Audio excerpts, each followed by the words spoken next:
los que estéis en casa os va a salir el aviso.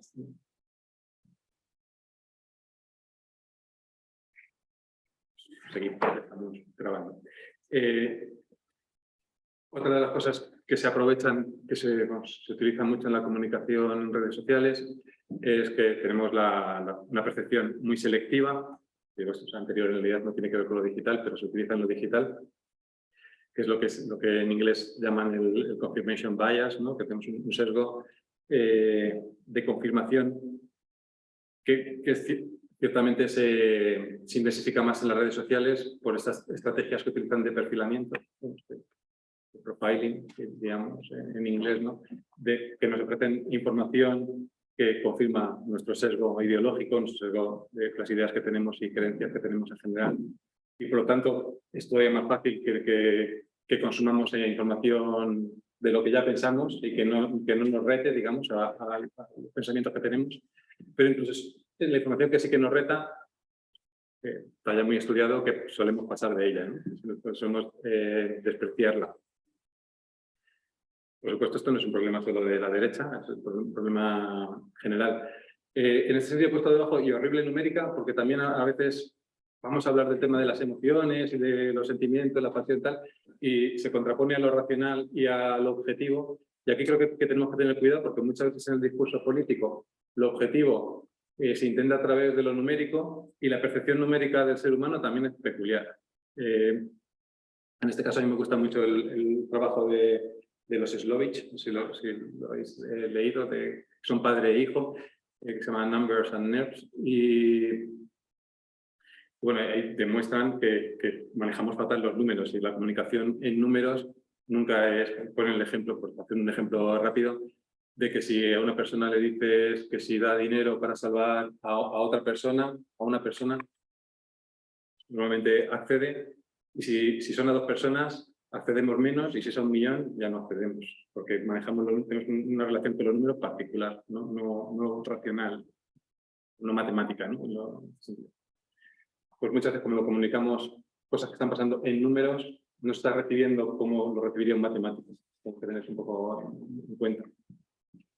Bueno, todo esto ha llevado a meter las emociones, como decía, en la comunicación, ¿no? En el caso de los más media, a través de noticias efectivas. Aquí la persona que más lo ha estudiado es Chichipa Papacarisi, que volveremos a ello porque es básico en la comunicación política de la derecha. Y también la complejidad ha llevado a hacer como retórica, lo que se llama retóricas de la peculiaridad, ¿no? Que cada grupo tiene una retórica especial, y en el caso de la derecha, y más la extrema derecha, muy patente, ¿no? Tiene un tipo de lenguaje y de discurso muy identificado con su público. Esto, como decía, es un poco base de cosas con las que tenemos que bregar, porque es básico de la comunicación, pero que pensamos que es importante para tener como base de las discusiones que tendremos. Si pasamos a cosas específicas de la comunicación digital, bueno, nos enfrentamos a nuevos retos, ¿no? El primer reto quizás sea el que se han difuminado mucho las fronteras entre categorías que antes estaban bastante claras y que ahora no están tan claras. He puesto varios. La primera es el propio consumidor de información, digamos, que efectivamente ahora se considera consumidor y se considera pero también supervisor, porque es quien decide, hace un poco de filtro de qué información se reparte y qué información no se reparte, ¿no? Tenemos esa función casi de medios de comunicación, todos los que usamos redes sociales, y por supuesto tenemos el plano ciudadano, ¿no? Como ciudadanía. Se ha difuminado mucho lo público y lo privado. Esto que comentaba Luisa de ayer es quizá la versión más perversa, ¿no? Que se difumina lo personal con las ideas, ¿no? Porque va a la persona, pero en la comunicación en general que hacemos cualquiera en las redes sociales está muy difuminado, y en los políticos más, ¿no? Típicos, las campañas, ahora que vamos a estar de campañas electorales, pues empezaremos a ver a los políticos cocinando y sacando al perro y haciendo footing. Ahora no es footing, perdón, se me había notado la edad. Running, ¿no? O sea, bueno, se mezcla lo laboral, lo serio y lo humorístico, que también quizá es una característica más de las generaciones, tanto más jóvenes yo creo que más. lo digital y lo analógico, y lo local y lo global. Muchos de los fenómenos que vamos a hablar aquí de la derecha madrileña es global, y de hecho las propias campañas son globales, como sabemos, es el mismo mensaje que ha estado en otros sitios y que ahora está llegando aquí.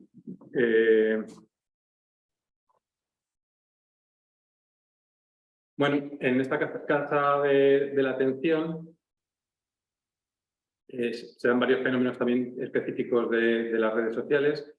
Uno es que nos obligan a brevedad y rapidez con muy alto impacto, porque hay mucha competencia. Todos emitimos información, contenido, por lo tanto es difícil que un contenido capte la atención. No obstante, esto es uno de estos fenómenos que se critica mucho en las redes sociales, pero ya estaba, es una de estas tendencias que en realidad ya estaban, ¿eh? Hay un dato, por ejemplo, en Estados Unidos, la duración media de las declaraciones políticas en el año 68, finales de los 60, era de 42 segundos, y a finales de los 80 era de menos de 10 segundos. Han pasado de 40 segundos a menos de 10. Esto es ya la televisión y radio, no en la realidad de las redes sociales. Pero ya la atención ya iba como más a decir menos cosas, ¿no? Pero es cierto que también la investigación, ya, por ejemplo, hay un proyecto europeo que ha dado bastante fruto en esto, que se llama eRead, un COST, que han demostrado que la lectura a partir de que usamos lo digital es menos profunda, más fragmentaria y cuesta más la atención, mantener la atención. Tenemos un procesamiento cognitivo más superficial, ¿no? Y quizás esto yo me veo reflejado en gran parte, ¿no? O sea, especialmente cuando lo hago en pantallas, que siempre tengo varias pestañas abiertas y de como cosas que me van llamando la atención todo el rato. Pues al final es un poco...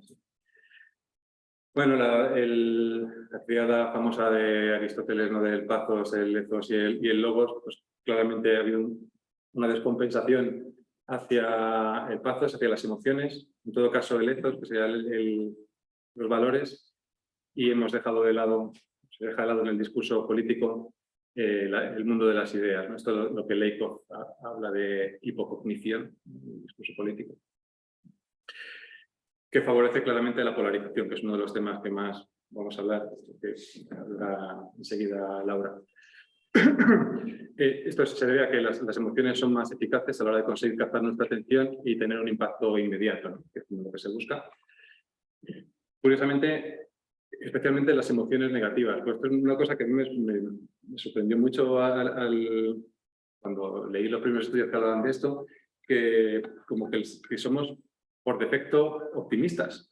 Y entonces nos llama más la atención cuando algo es negativo o cuando es positivo, porque lo positivo está descontado. Entonces, por eso las noticias suelen ser negativas, porque lo positivo como que lo damos por hecho. Nos mueve menos emocionalmente, pero también racionalmente. Nos da poco impacto. Nos aporta poca novedad. Sin embargo, lo negativo nos aporta novedad porque no lo esperamos. Eso es lo que dicen los psicólogos, por lo menos. Y bueno, entonces esto de ir al pathos dejando el logos hace que renunciemos a la argumentación y a cambio usemos otras estrategias o usen otras estrategias. Quizás de las más típicas es la identificación de enemigos existenciales y ir a la narración y a la descripción en lugar de la argumentación. Hay un libro que veníamos comentando que ha salido hace poco de una investigadora de Valencia, se llama Beatriz Gallardo, se llama Signos Rotos, que recomiendo. Y ella tiene mucha formación de psicolingüística y entonces explica que, claro, que lo narrativo tiene muchos motivos para triunfar más que el relato, que hablamos cuando es discurso político, ¿no? Los relatos. Funciona mejor que los argumentos, es decir, que dar razones para, por ejemplo, que voten a alguien, por distintos motivos. Uno, pero para ella el más importante es que cognitivamente es mucho más fácil, porque cuando estamos en un relato, nuestro cerebro, bueno, nuestra mente lo que tiene que hacer es seguir una historia lineal, que es fácil, causa-consecuencia, causa-consecuencia, es muy sencillo.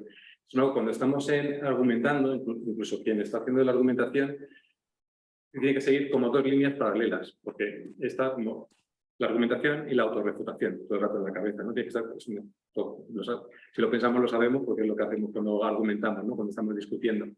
Todo el rato estás pensando lo que piensas y lo que podrías pensar, ¿no? Es mucho más costoso, pues es mucho más difícil de que la gente se enganche ahí. Como digo, el relato exige mucho menos esfuerzo intelectual. Bueno, lo de enemigos existenciales no lo he comentado, pero por hacer referencia, pero son todas muy conocidas, ¿no? Esto es lo de Anne Applebaum, ¿no? El ocaso de la democracia, hablando de esto de la identificación de los enemigos. Bueno, Beatriz Gallego también habla de que la configuración de los grupos sociales, que es otra cosa que hablaremos, de la identidad, me parece que la identidad en el discurso de la derecha, la identidad de grupo, necesita apoyarse en el recuerdo de representaciones narrativas básicas, o sea que los mitos, la narración es fundacional de la identidad como grupo. Por lo tanto, también ella apoya, ¿no? Y el personalismo que hay ahora mismo en la política, ¿no? También se habla mucho, este hiperliderazgo de las cabezas visibles de la política, también ayuda a esta idea de relato, porque es una persona que hace cosas y no argumentos, ¿no? No son ideas o ideologías de lo que se presenta. Ella ha hecho un análisis, que ya lo había presentado al hablar de este libro, de los minutos de oro de los debates electorales, que en teoría es el momento de convencer, ¿no? De echar ahí todos los argumentos, tal, y haciendo el análisis veía que había mucho más relato y descripción que argumentación, casi no hay argumentación ni siquiera. O sea que incluso en ese momento te cuentan un cuentecito, en lugar de contarte un cuentecito no en el sentido de una mentira, sino necesariamente, sino de una historia, ¿no? Con final. Y ella hace esta distinción entre política y políticas, ¿no? En lugar de hablar de políticas, hablamos de política. Dice que ahora el discurso tiene que ver con lo que estabas antes comentando, esto de que no es todo discurso. Pues bueno, lo que estamos viendo es que en realidad parece que sí que todo es discurso, ¿no? Porque se discute más sobre el discurso que sobre las ideas que tendría que haber detrás, ¿no? Entonces, el protagonismo absoluto está en los actos comunicativos. Habla de la hegemonía del significante, que también veremos cómo se utilizan estos significantes vacíos, porque en realidad el contenido no es relevante. Y estamos reduciendo, se reduce la política a lo que se dice de ella, ¿no? En realidad, digamos, a la enunciación más que al enunciado. Esto si lo llamamos a cómo es el periodismo, también se ve bastante el reflejo, ¿no? Porque tenemos ahora un periodismo que es de declaraciones, más que de cosas, de ideas, ¿no? Es qué ha dicho quién. Fulanito ha dicho esto, Menganito ha dicho tal, pero no están como los argumentos detrás, ¿no? Las razones que hay detrás. Con lo cual tenemos como el protagonismo máximo ahora mismo que tienen las noticias políticas, digamos, lo tienen como las fuentes. Lo que importan son las fuentes y no tanto el tema del que se esté tratando y tal, ¿no? Bueno, todo esto provoca fenómenos que ya conocemos y que también vamos a hablar, o que ya algunos mencionado, de las cámaras de eco, esto de que estamos cada uno en nuestro pequeño espacio y confirmando nuestros sesgos, que no haya argumentación y sea todo relato favorece las falsedades, porque claro, tiene que ser verosímil, no tiene que ser veraz, la diferencia, ¿no? El relato y el argumento. Entonces salen las teorías conspirativas y todo esto que ya conocemos. Con el efecto particular de que si todo esto lo metes en una coctelera, todo lo que vengo diciendo, la emoción que provoca en la ciudadanía es de miedo y de desconfianza, que no es lo mejor para una democracia. Es las emociones en las que se basa la relación con la política. Con esto pasamos a hablar de casos concretos. Sí. Por la de conflicto. Vale. Bueno, pues un poco por hilar con lo que venía diciendo Manuel, básicamente lo hemos estado comentando antes y queríamos partir una base teórica para después llegar a ejemplos concretos de los ejemplos de las cuestiones que han ido comentando Manuel. Y es patente que una de las cosas que se habla mucho en medios es la constante polarización de la política, las constantes relaciones conflictivas. Parece que todo es lo negativo que comentaba antes Manuel, tenemos miedo, queremos reaccionar. Hay estudios dentro de la lingüística cognitiva que analizan las metáforas, ahora mismo no recuerdo la referencia, pero que muestran cómo una metáfora negativa es capaz de hacer reaccionar a la gente de manera más rápida que utilizar una metáfora con menor carga negativa. Entonces, todo esto va un poquito ligado con las cuestiones que estaba mencionando Manuel. Entonces, si pensamos en por qué se produce la polarización es básicamente una consecuencia de la tendencia que tenemos los seres humanos a categorizarnos en grupos. Es como que todo necesitamos comunicativamente agruparlo de alguna manera. Y en términos políticos se ha estudiado muchísimo. Hay dos grupos, están nosotros, que sería el endogrupo, y está el exogrupo, que sería el ellos, está la infinidad de teorías, sobre todo los libros de Van Dijk, etcétera, que hablan de estas cuestiones. Esta oposición entre nosotros y el ellos es característica de la comunicación política, porque al final tenemos a alguien en el poder y a alguien que quiere o que se opone a ese poder, por definición, y ver en torno a qué variables se produce esta comunicación política, esta categorización en grupo, es lo que permite explicar cómo se produce la polarización. Podríamos hablar de polarización por oposición a partidos políticos. Yo pertenezco a un partido político, yo pertenezco a otro partido político, y nos vemos en distintas o apoyamos distintas políticas en el sentido de medidas distintas. Sin embargo, autores como Ingebarg lo que dicen es que actualmente la comunicación política se caracteriza por una polarización afectiva, no tanto en términos de las medidas concretas que queremos realizar, sino una intensificación constante de la oposición entre partidos políticos. Yo creo que eso ha quedado patente en el ejemplo que habéis mencionado antes del congreso de ayer. Es la animosidad, la oposición por la oposición, apelando claramente a cuestiones que no están necesariamente vinculadas a medidas concretas. Esta intensificación de la oposición está anclada en las emociones, en la identidad, en quiénes somos nosotros y cómo nos identificamos nosotros, y quiénes son ellos y cómo nos identificamos ellos. Entonces es habitual que se defina al otro como egoísta, hipócrita, entre otros adjetivos. Y muchas veces está basada en características triviales de la identidad. Luego vamos a poner un ejemplo si nos da tiempo, pero lo menciono ahora porque va claramente relacionado. No sé si recordáis o si lo habéis visto. Isabel Díaz Ayuso el 12 de octubre tuiteó con el eslogan Me Too la campaña que había producido la Fundación de Mayor Oreja con el hashtag Eres facha. Y el vídeo es digno de análisis, pero es que era una definición muy trivial de la identidad de qué es el español. Yo veía la definición y digo, pues es que yo me gusta la tortilla con patata, entonces soy facha, por esa definición tan trivial de lo que es ser facha o de cómo nos identificamos, de respeto a los mayores, de realmente eso es una identificación de la identidad. Y eso produce una clara oposición en términos que no son necesariamente anclados a cuestiones o medidas concretas, que en teoría es lo que tenía que versar el discurso político, y conlleva a unas posiciones extremas, que creo que claramente se están viendo reflejadas en los medios a día de hoy, y con frecuencia viene causada por los usos partidistas de los medios que comentaba antes Manuel. No es tanto las políticas lo que se hablan como qué dice quién, y de constante buscar el clickbait, que vayan a mi noticia, voy a poner un titular, que digan que venga, voy a ir, y todo eso al final nos está afectando y provocando una serie de emociones negativas. Además, va ligada, esta polarización afectiva va ligada a la construcción discursiva de nuestra propia identidad.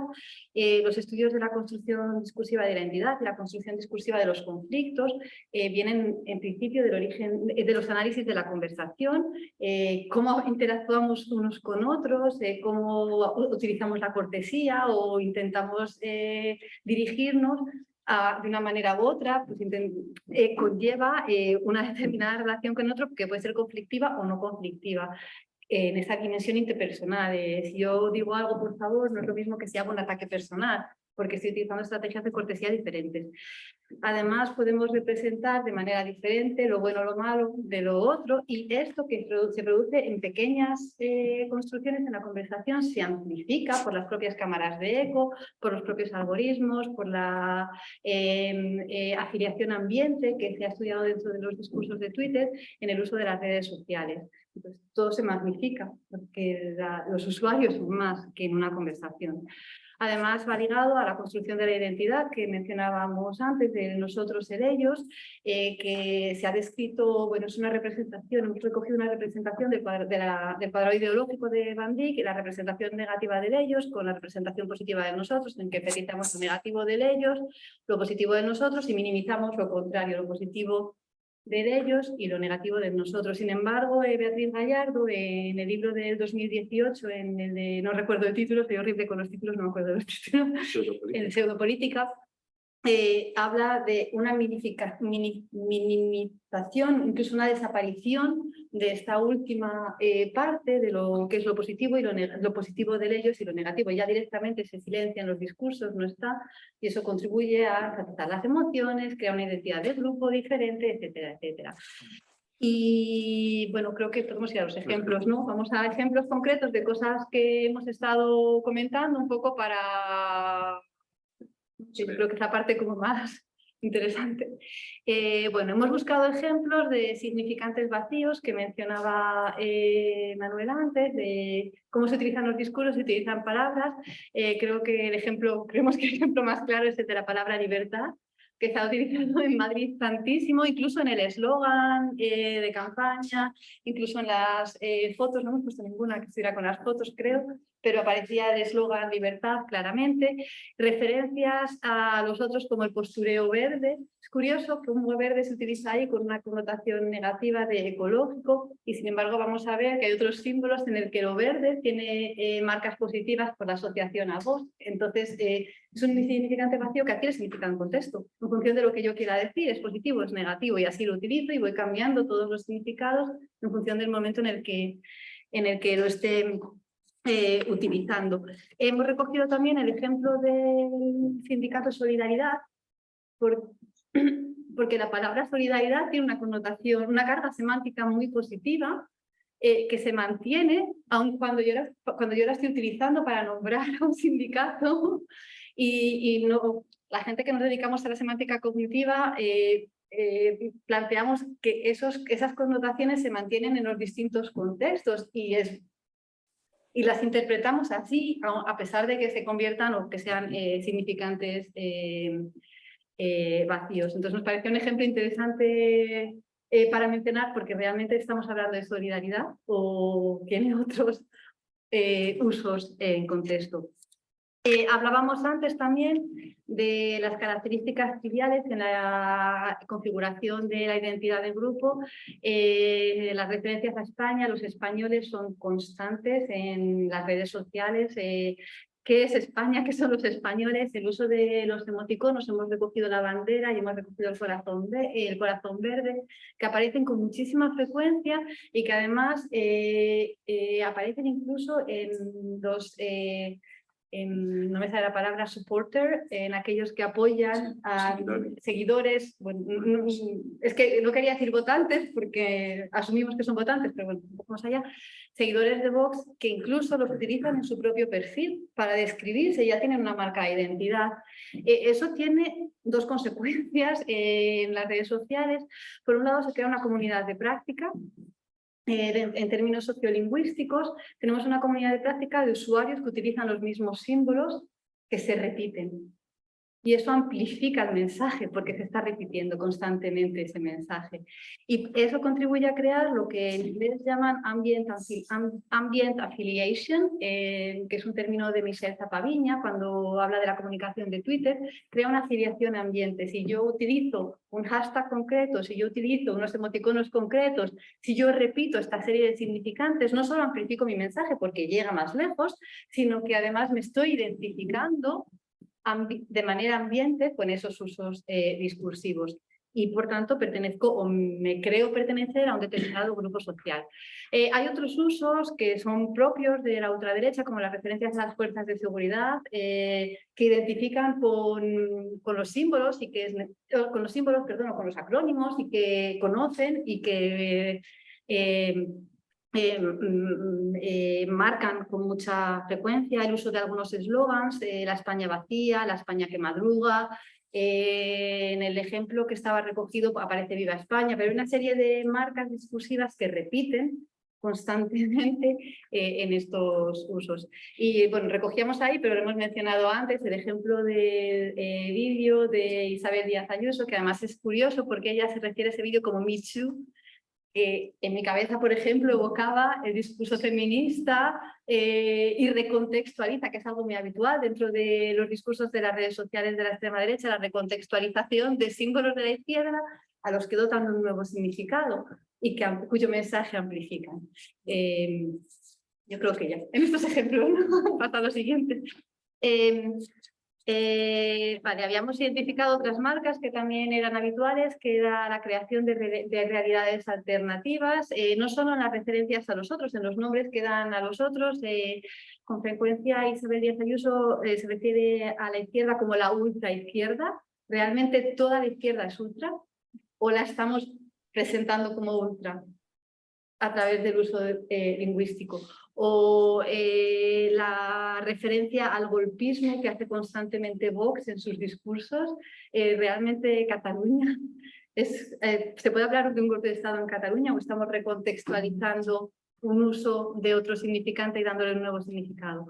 Hemos cogido otros dos ejemplos por la controversia actual. Una de las respuestas que da Isabel Díaz Ayuso a la manifestación por la sanidad, que dice que va de activismo de izquierdas, no de sanidad, quitándole parte de la legitimación de esa protesta, o la referencia al recibo de la luz, que ha preocupado tanto y que está preocupando tanto, y que ella presenta como la importancia de decorar los escaparates. La luz es una inversión, es un incentivo para el consumo, sin tener en cuenta todo lo que eso conlleva en términos económicos para la familia, la inversión. Entonces está creando una realidad que no es necesariamente la realidad que está viviendo la gente. Esto va ligado a cuestiones que mencionabas antes, que mencionaba Manuel antes, como la constante espectacularización de la política. La política ya no es necesariamente un hablar de medidas concretas, sino es un hablar de lo que dicen, lo que no dicen. Hemos recogido ahí unas cuantas fotos que muestran.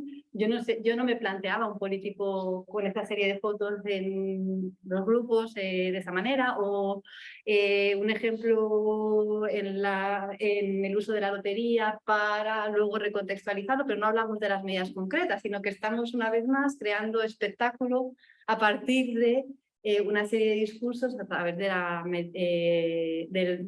relacionados con la ley del solo sí es sí, que está siendo tan controvertida. Además, dentro de los usos de las redes sociales de la derecha, hay también usos muy relacionados con la pseudopolítica. Se mezclan los conciertos con los mítines. El otro día estaba buscando, lo cuento a modo de anécdota, pero es una...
No sé.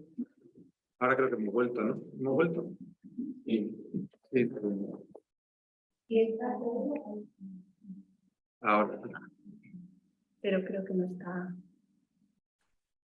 la pantalla. Sí, bueno. Sí. Vale, o sea que sí que está la pantalla. Sí, Entonces. pero nada, de que se ha ido la conexión aquí, se ha ido el internet, yo creo, en algún momento. A ver si ellos traen el... PowerPoint. No, ahora no lo ve nadie porque lo he Vale. quitado para ver qué pasaba. Y nada, por no alargarnos mucho, dos ejemplos más de cositas que hemos visto que nos parecían interesantes vinculadas a lo que habíamos estado mencionando en términos teóricos, la cuestión del liderazgo, la importancia de la figura que nos va a salvar de todo lo negativo. Entonces tenemos ahí a Santiago Abascal, tenemos a Isabel Díaz Ayuso. No me he resistido a poner la campaña de Castilla y León, cuando aparecía Gallardo, el vicepresidente actual, era básicamente un Santiago Abascal en joven, en la misma estética, en la misma pose. Entonces tenemos un liderazgo que se va repitiendo y que se va remarcando. Es curioso porque siempre aparecen en ese plano corto, mirando al frente, que es una apelación en términos multimodales a la audiencia, a votar. Y tiene una constante presencia en los medios, hace muchas referencias culturales a los mitos que decías antes. En el caso de Castilla y León, casualmente presentan su campaña en la estatua del Cid. Que son capaces de crear esos vínculos con la Reconquista, etcétera, y el uso de las etiquetas en redes sociales, vota Ayuso o yo con Ayuso, con los líderes, etcétera, aparte de otras formas que hemos mencionado antes, el Eres Facha, de crear ambivalencia ambiente. Y para terminar, y un poco vinculado a lo que se ha mencionado antes, es constante el uso de ataques personales, lo hemos visto ahí en el Congreso, pero también en las redes sociales. Se aparece un constante uso del léxico bélico. Hay un atentado contra la libertad fiscal de España. Hay que defender un gran país. Vox se refiere a sí mismo como el ariete que va a salvar España. Somos víctimas de, hay que brindar el poder. Entonces se utiliza mucho ese léxico que tiene una alta carga evaluativa para atentar o para referirse al otro. Vuelvo a dar la palabra. Sí, no sé cómo habíamos propuesto como cosas, como posibles soluciones, digamos, o por dónde podíamos ir, pero no sé cómo vamos de tiempo, o lo hacemos rápido. Sí. O sea, como idea y propuesta para abrir el debate un poco. Bueno, por decirlo en un tuit así muy breve, la idea fundamental sería no seguir jugando a lo mismo, porque creo que pensamos que hay un poco de, quizá, no sé si, no es pereza, pero sí que nos hemos dejado llevar. Y todas esas estrategias que acabamos de ver que usa la derecha, en realidad no la usan la derecha, la usan todos, si somos sinceros, ¿no? Está pensando que con la realidad alternativa, estaba acordando de Pedro Sánchez presentando sus memorias, el librillo de memorias que hizo, ¿no? De cómo había conseguido llegar a... Que al presentarlo decía que contaba su verdad. O sea, que con este juego de las verdades, ¿no? Que Rajoy también lo había dicho con sus propias memorias también, que él que era su verdad. Sánchez dijo, es mi verdad y la verdad de mi gobierno. Claro, que está en el mismo plano que están otros, ¿no? En estos juegos raros que tenemos ahora con la realidad alternativa y eso. Entonces, una propuesta sería salir de ahí, porque es un terreno de juego en el que es difícil ganar por todo lo que estamos comentando, porque para ganar hay que ir a lo negativo, hay que ir a la confrontación, hay que ir a... O sea, si estamos jugando a este juego, en ese juego hay que jugar así para ganar. Y si juegas así, pues quizá no estás respetando tus valores, porque si el juego va a ser insultar a la persona que tienes enfrente en lugar de poner argumentos, quizá pierda un poco de sentido todo el planteamiento, ¿no? Entonces la idea sería ir a diálogos reales en lugar de a confrontación, ¿no? Intentar ir al argumentario. La cosa es cómo hacerlo, ¿no? Esta semana hemos tenido una sesión muy interesante con un experto que se llama Olalde, miro para allá porque están aquí también, que estamos juntos, que es experto en conflicto, y nos explicaba la diferencia entre debate y diálogo. Me pareció muy interesante, porque él decía, no hay que debatir, hay que dialogar. El debate es la búsqueda de convencer a la otra persona, cuando siempre está en paralelo y siempre está un poco la agresión y la defensa, ¿no? De un lado para otro. Dice, el diálogo es simplemente conseguir que la otra persona te entienda, llegar ahí. Y creo que de eso tenemos cero en política, ahora mismo en discursos políticos. En el intento de que la otra persona, de entender a la otra persona y de que, bueno, al otro grupo, y que el otro grupo nos entienda, hay muy poquito.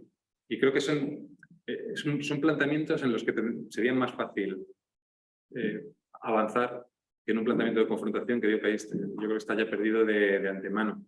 Para esto hay que crear espacios adecuados para los debates, estos debates reales. A mí me preocupa que estamos utilizando las redes sociales y otras tecnologías, otras plataformas para cosas que a lo mejor no deberíamos utilizarlas. Y al utilizarlas las legitimamos para ello. O sea, cuando los políticos, no solo políticos, los gobiernos y la DGT, todo tipo utiliza Twitter para comunicar, está legitimando Twitter como sitio para comunicar. O cuando los medios de comunicación utilizan Facebook como su mayor plataforma para contar sus noticias, después no pueden quejarse de que la gente se crea los fake news de Facebook porque está legitimado por los periódicos más importantes del planeta, ¿no? Entonces, aunque pueda sonar un poco disruptivo esto que voy a decir, podría ser una idea salirnos de esos espacios. O sea, en esos espacios no se puede, en Twitter no puedes argumentar porque hay que conseguir un impacto rápido y tal, y eso es emocional, todo lo que hemos contado. Pues quizá no haya que estar ahí. Si el fin es político, es que la gente se acostumbre que si quiere escuchar a ciertos tipos de políticos, no es en esa plataforma, porque si es en esa plataforma, la forma de hacerlo es la otra. Y entonces ya pues pierde un poco. Y si pensamos en los partidos políticos de izquierda que tienen éxito en esa plataforma, pues tiran mucho de lo emocional, ha habido muchos intentos, ¿no? Normalmente tirando a lo positivo, con lo cual ya ahí tenías un problemilla, pero bueno, esa es un poco una de las ideas. Con lo que ha contado Laura también, claro, la mezcla aquí es que estamos diciendo que por nuestro cerebro justamente funciona mejor lo narrativo que lo argumentario. Entonces tenemos que poner, por supuesto, ejemplo, pues lo que hacían en la Edad Media, ¿no? Pues la argumentación, pero con ejemplos para que se entienda. Y creo que esto la derecha lo está haciendo mucho mejor también que la izquierda, por estos mitos, ¿no? Porque va Jorgensen, ¿no? Que los mitos nos provee de una estructura que permite entender cosas complejas de una forma sencilla. Por ejemplo, tenemos aquí lo de comunismo, libertad, tenemos si pensamos por irnos a otro ejemplo estadounidense, lo de hacer Make America Great Again, ¿no? O lo del, como decía, Google Drain de Trump, ¿no? Vamos a hacer o vamos a construir el muro. Estas son visiones como muy míticas, casi bíblicas, ¿no? en el planteamiento y facilísimas de entender. Hay una cita que tengo aquí de Ayuso, del junio pasado, que salió en Político, que decía: no soporto a la gente que malgasta mi tiempo siendo ambiguo, que no creo que los votantes que pagan impuestos y se levanten temprano cada mañana se merezcan eso de mí, ¿no? Ideas claras, muy eso, que apelan a mitos que todo el mundo entiende, o sea, relatos que todo el mundo entiende.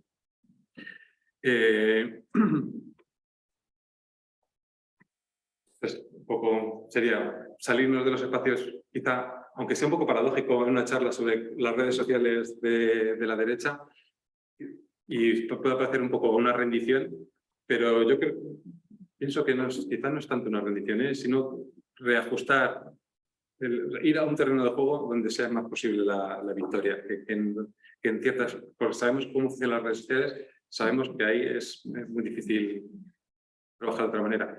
Y obviamente hay que trabajar en la identificación. Ellos lo hacen muy bien, pero lo hacen muy bien a la contra. También esto, de nuevo, por lo mismo, quizá los medios de comunicación que utilizan las redes sociales hacen una identificación, como no me acuerdo tampoco la referencia, esto de que se consigue el voto como mal menor, ¿no? O sea, hay que votarme, que esto la izquierda también lo está intentando, pero también es una estrategia conflictiva, yo creo. Votadme a mí no por lo que planteo, sino porque lo otro es malo. La derecha aquí, Ayuso, es votadme a mí porque el otro es Sánchez. Y Podemos, y el comunismo, libertad, ¿no? Y el trabajar los mitos, que creo que eso está muy poco trabajado. Lo dejamos aquí. Nada más, creo que...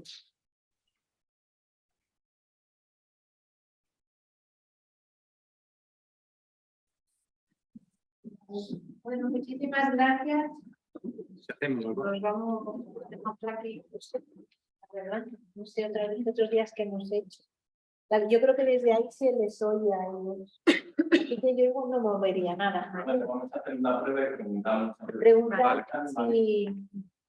Entonces, voy a presentar en orden alfabético y si os parece bien hacemos así. Voy a presentar primero a Óscar García Agustín,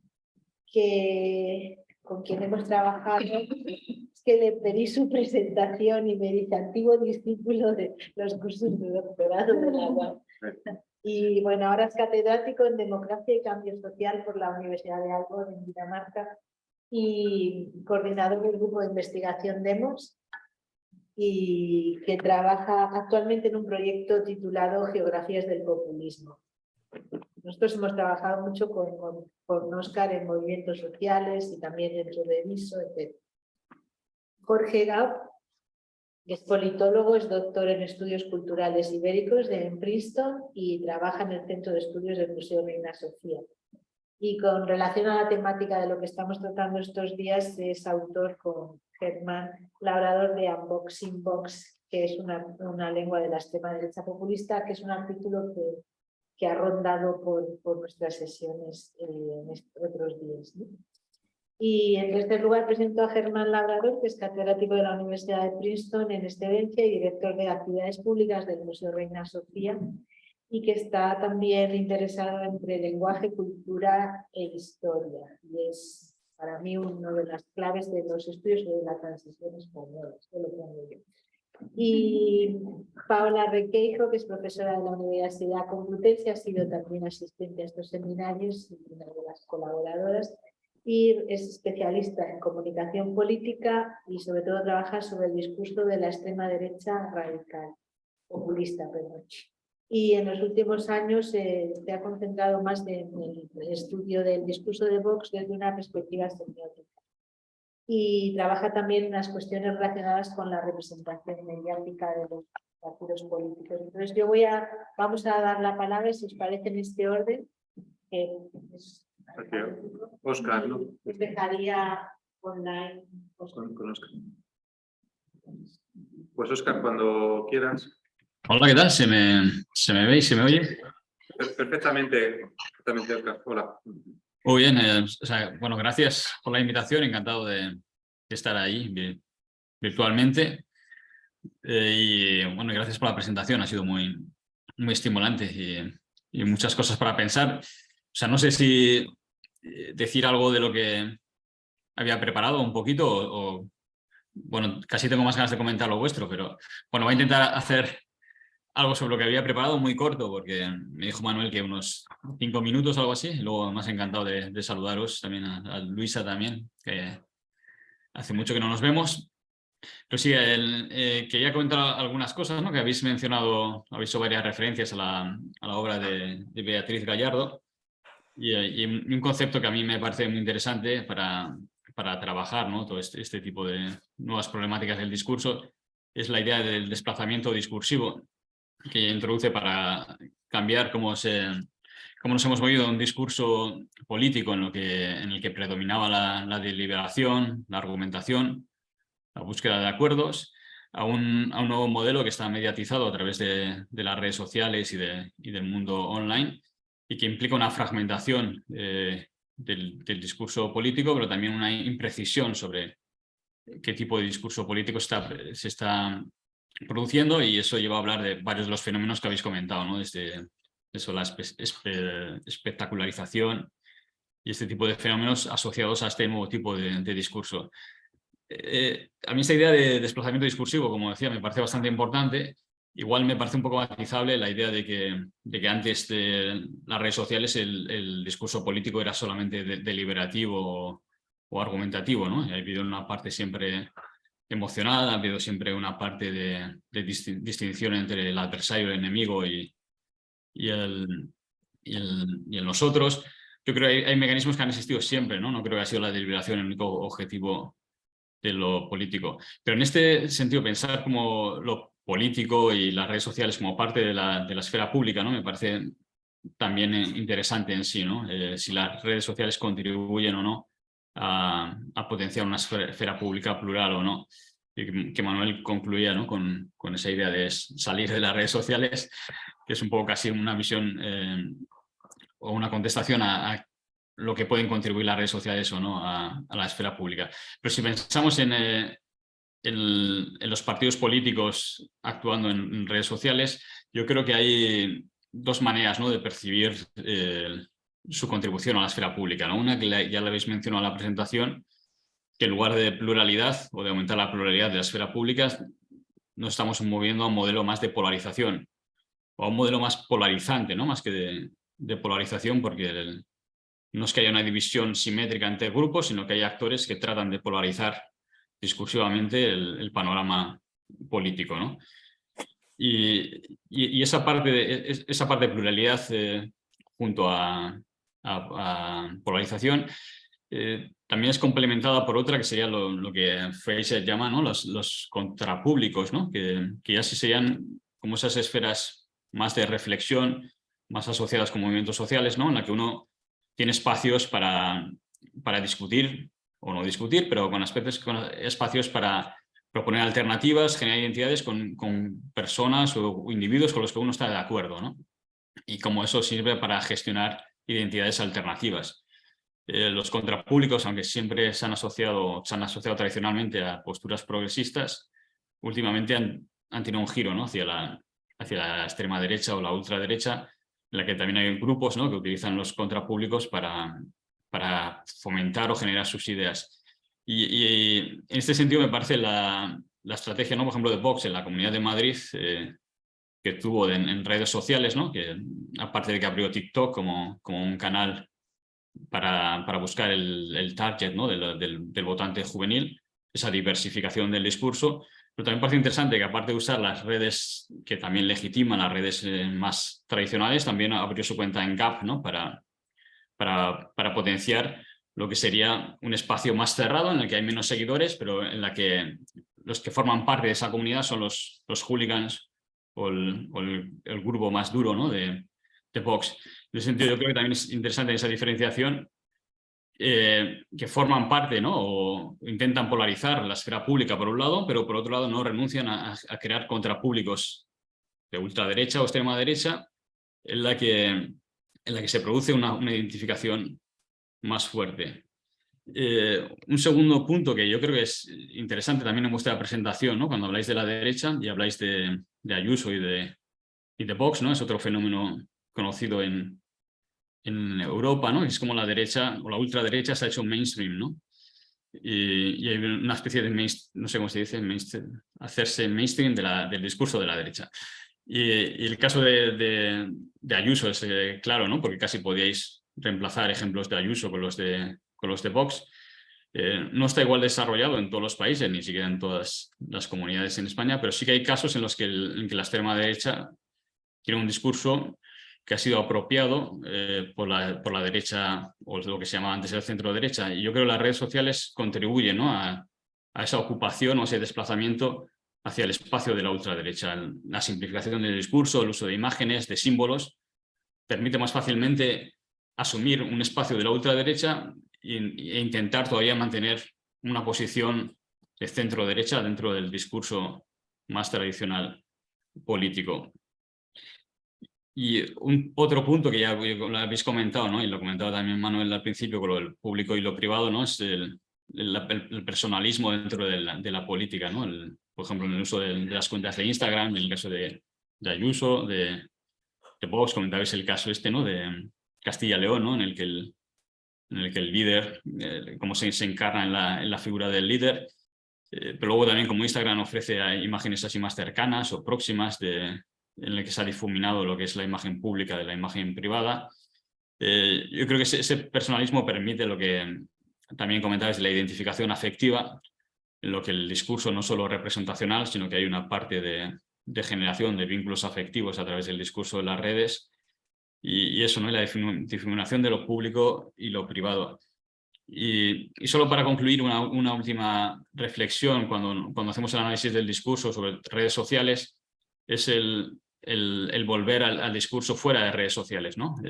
Empezaba Luisa con el ejemplo fue de ayer, ¿no?, sobre Irene Montero, en el que podemos ver que Vox a veces, lo que dice en redes sociales tampoco está tan lejos de lo que dice en el Parlamento, ¿no?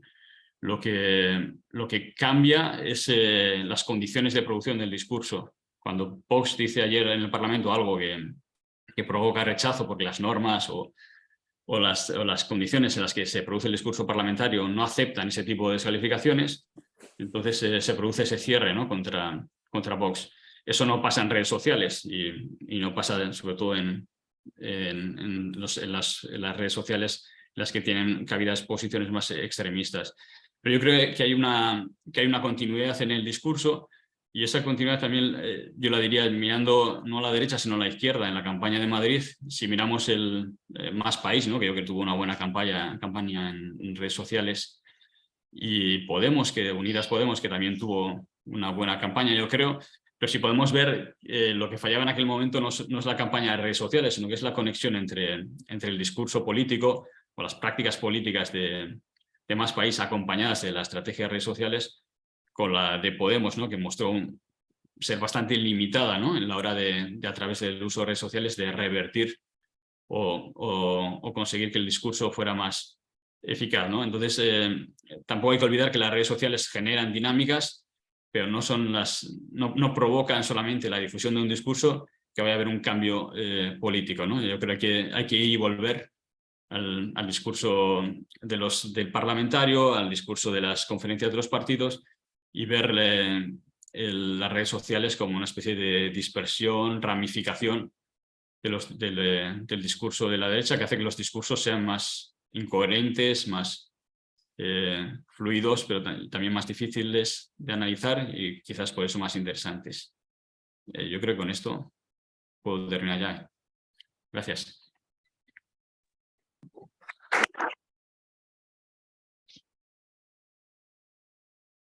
Muchas gracias, Óscar.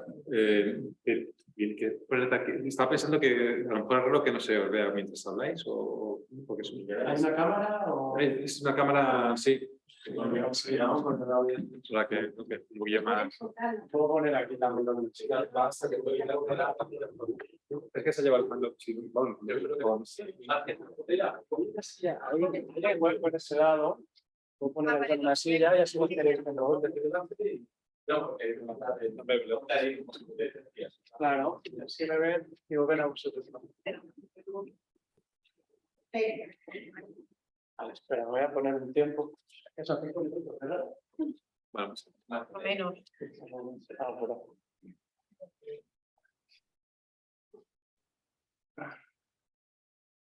Bueno, pues muchas gracias. Estaba ahí pensando y muchas de las cosas que habéis dicho, pues las había pensado. Sobre todo te animaba a lo del tema de las propuestas, porque después de tanto trabajar el tema de cómo funciona el lenguaje de Vox y de la extrema derecha, también viendo las referencias que hay, se han escrito muchos libros, vemos que hay mucho énfasis en lo que hacen, en el contenido del discurso, en cómo se articula y en qué bien lo están haciendo, ¿no? Entonces, yo quería ir un poco más a qué cosas pueden estar haciendo mal. En la otra sesión ya hice 10 segundos y a qué podríamos hacer, ¿no? Y en parte, pues precisamente este tema de los espacios de debate es algo que me parece clave, pero habría que ver, pues a lo mejor cómo, ¿no? Y ahí te querría preguntar luego. Justo estaba hablando bueno, esto es el ámbito de la guerra cultural, ¿no? Entonces estaba pensando en la idea de cambiar a la guerra argumental. Estabais diciendo que el relato es más potente que el argumento, pero al final pueden estar mezclados. Yo creo que un buen argumento muchas veces es un argumento vivencial. El argumento vivencial es un pequeño relato, y de hecho en las redes sociales privilegian en los últimos cambios de algoritmo los relatos personales frente a la exposición de ideas. Entonces, a veces también hay como un contraste entre parece que si es un relato es una cosa más de invención y si es una idea es una cosa más estructurada, pero un relato puede ser real, puede ser de hecho, creo que cuanto más esté basado en una vivencia práctica, más convincente es ese relato. Y entonces yo voy a ir un poco apostando por ahí, por conectarnos o sea, en el mundo del lenguaje con el referente, con ejemplos concretos. Y Y por la idea de que este mundo simbólico y emocional en el que vive la discusión política, ni siquiera la extrema derecha lo sostiene solamente en eso. También a veces utilizan datos, también utilizan situaciones reales. No podemos también pensar que eso no tiene importancia. Y también al mismo tiempo, como dice, no sé, como Alba Sidera en Italia, no hay que pensar que no hay racionalidad en la extrema derecha, que no piensan. También no solo en los estrategas, también entre los votantes hay racionalidad. Y entonces, pensando pues algunos de los conceptos en los que se basan, ¿no? De nación o nación en España, ¿no? Concretamente, familia, propiedad. Pensar un poco como en descomponerlos. ¿Por qué gustan tanto estos conceptos? ¿Qué evocan? Pues evocan lo que comentaba, solidaridad, seguridad, pero por un lado, pues como diría Wendy Brown, los valores tradicionales, más que integrar espontáneamente la vida social y la comunidad, en estos casos son politizados, mercantilizados y usados de forma táctica. Es decir, ni siquiera son fieles a estos valores. Entonces podemos ver cómo analizarlos y usarlos. Por ejemplo, la familia tradicional ofrece por un lado seguridad y solidaridad, cosas que son buenas, y por otro ofrece privilegios para unos y desprecio y carga de trabajo desigual para las mujeres, para los queer, para las familias monoparentales. Sin embargo, la izquierda puede ofrecer solidaridad y seguridad sin recurrir a la familia tradicional. Las familias de izquierdas son igual o más familiares que las de derechas en cuanto al descuidado, protección y solidaridad. Pero además van más allá, extienden esta solidaridad. Y lo mismo con la patria, ¿no? La gente de izquierdas podría decirse que es más patriota porque valora más pagar los impuestos desde ese punto de vista, pero también va más allá, no es incompatible con extender esta solidaridad. Entonces, no estoy hablando de que nosotros hablemos de familia, de patria, que esto es lo que se ha venido haciendo desde Podemos, etcétera. Vamos a nosotros no hace falta apropiarse de la palabra, te puedes apropiar de los valores que hay detrás. Entonces, y así no les compras el marco, porque hay marcos que tienen, yo creo, cierta propiedad y sobre todo en países que han sido imperio frente a los que han sido colonia, ¿no? Y hablo pues eso, de usar, por ejemplo, estos valores positivos que se asocian con familia y patria y que se pueden significar con pues, ayudas unos a otros, solidaridad, fraternidad, sororidad, empatía, cuidado, apoyo mutuo. Aprovechemos, justo como mencionabas, que el sindicato de solidaridad no está calando tanto, antes de que empiece a hacerlo. Recuperemos cuáles son pues, las ideas madre de lo contrario a esta extrema derecha, pues esta libertad, igualdad, fraternidad, ¿no? Solidaridad, para extenderlo. Porque como decíais, las palabras que usa más Vox son las palabras de la izquierda. Tratan de esto, es una cosa que lo hemos trabajado bastante, como al mismo tiempo que se apropian de estas palabras, pues permiten tanto, muchas son palabras como fascistas, ¿no? Entonces, o nazi, ¿no? Feminazi y tal. Entonces, por un lado, la utilizan contra la izquierda y por otro lado la despojan del valor que tenían para nombrar precisamente sus propias prácticas, ¿no? Entonces, claro, esto que decías facha, ¿no? Pues cuando usas facha, además de crear una identidad, también estás haciendo que esa palabra ya la vuelves ese significante vacío, pues ya pierde su importancia que tenía para identificarles. Bien, entonces, quizá podríamos reconectar las palabras con la realidad a la que se refieren, para mostrar esta contradicción entre discurso y práctica. Ellos hablan de decir las cosas como son, ¿no? Vale, pues vamos a hablar de las cosas como son. Por ejemplo, que ya, mira, ¿ves? Ya son 5. ¿Ves? ¿Qué ves? Fue muy rápido. Del paso me saco todo esto y voy a algunos ejemplos concretos, ¿no? Por ejemplo, el tema del antifeminismo. Uso muchas cosas que también pues hemos podido usar en ámbitos directamente, ¿no? Basta con hablar con cualquier amiga o conocida sobre casos de abuso, acoso sexual, está súper extendido. Cuando hablan de todo Entonces, cuando tú mencionas eso, el discurso propagandístico, que es siempre muy cerrado, se tambalea rápidamente. Sin embargo, por ejemplo, con los asesinatos de mujeres es mucho más difícil salir de los marcos porque muy poca gente conoce a una que haya sido asesinada, ¿no? Mucha casualidad, pues 60 o 50 al año, que sea una... Y sin embargo, acoso sexual está en todas partes, ¿no? Y abuso. Y un minuto. Luego, pues este tema, ¿no? El antifeminismo, pues aspectos positivos para hombres y también para mujeres, pero también para hombres de no ceñirse a la masculinidad hegemónica. Esto también desarticula un poco esta idea de unos contra otros. El tema campo-ciudad, lo mencionaban hace poco en otro lado, macrogranjas frente a campesinos tradicionales, ahí divides un poco esta cosa. También mostrar iniciativas ciudadanas que aprenden y transicionan hacia formas de solidaridad tradicionales o rurales o barriales, como por ejemplo los bancos de tiempo. Cuando hablas a alguien de un banco de tiempo, aunque sea conservador, dice, pues como no está dentro de la propaganda y del debate, pues no le parece algo malo. Sin embargo, es una cosa anticapitalista, ¿no? Y antineoliberal.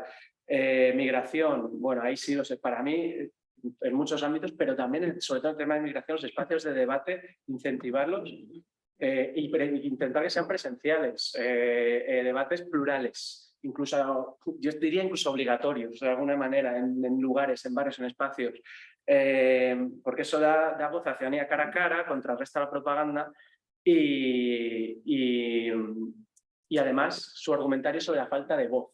Porque Vox es voz, ¿no? Es como siempre, nunca nos hacen caso, no sé qué, mira, aquí tenéis estos espacios, podéis venir.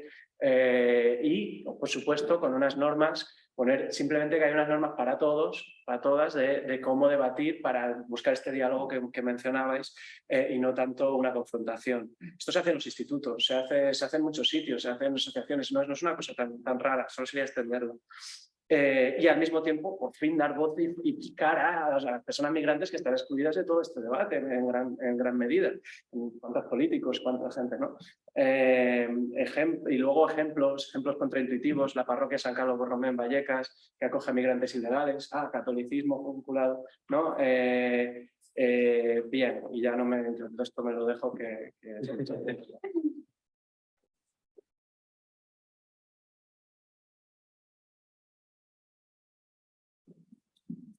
Bueno, muchas gracias. Sí que, bueno, espero que te vean los de casa. Claro que sí.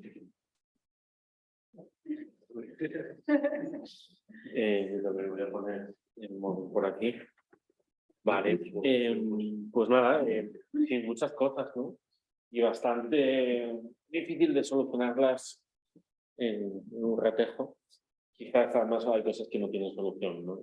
Es un poco como que algo también que ahí a lo mejor hay un momento en el que hay que asumir que cosas de estas quizás no tienen una solución, ¿no? Y por más que queramos que la tengan, ¿no? Así un poco por, digamos, interpretar algunos puntos de vuestra charla que me han hecho pensar, ¿no?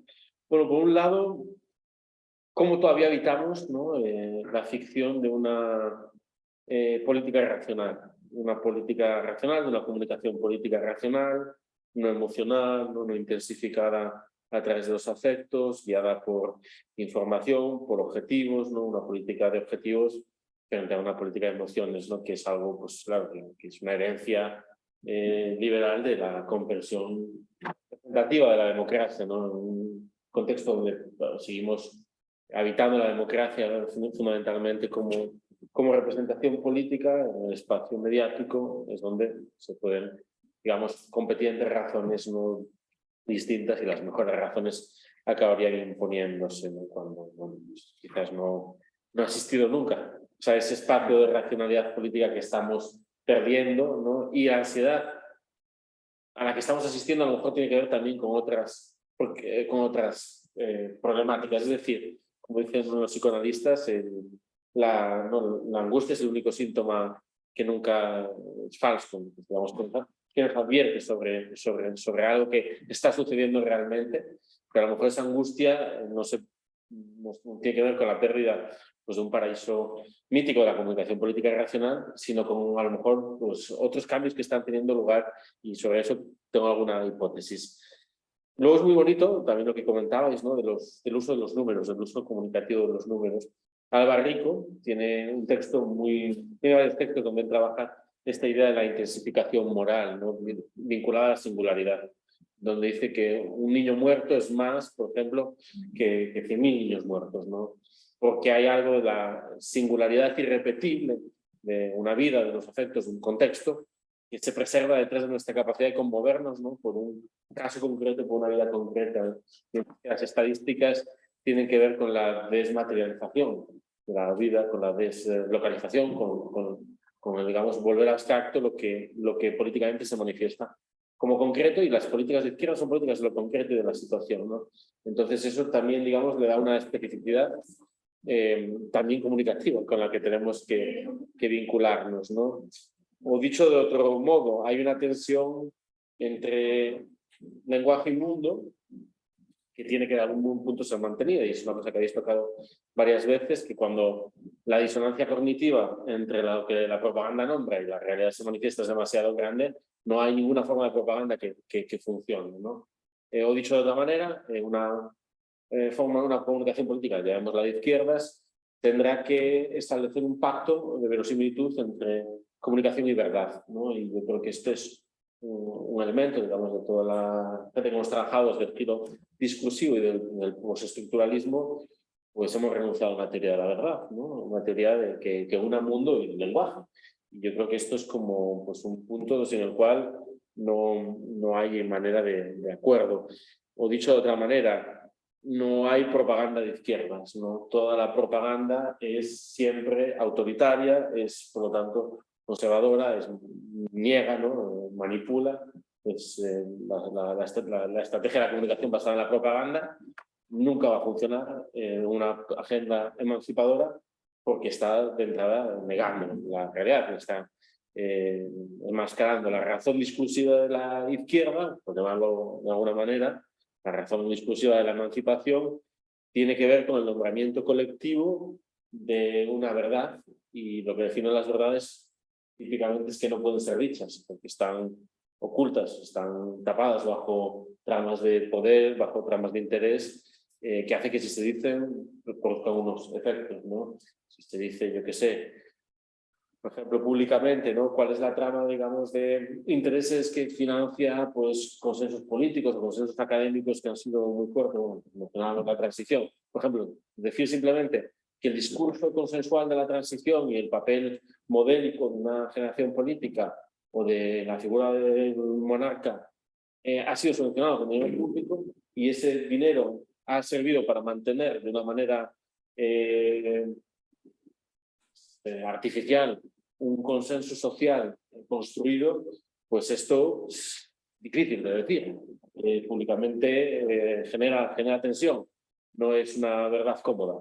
Entonces hay algo que tiene que ver profundamente con la incomodidad y la comunicación política de la verdad, y que pasa más por poner cuerpos en espacios y asumir consecuencias, ¿no? O sea, como que hay algo de riesgo de la comunicación política de la verdad, y si no, pues no se está comunicando políticamente de una manera emancipadora, se está trabajando en otro terreno, en el de la propaganda. Luego hay otra verdad, que es que en los momentos de emergencia política colectiva, la propaganda nunca funciona. O sea, durante la catástrofe del Prestige, ahora se cumplen 20 años, hemos inaugurado una pequeña exposición en el Reina Sofía a partir de, digamos, de esa experiencia colectiva que cambió la conciencia ecológica en el contexto del país.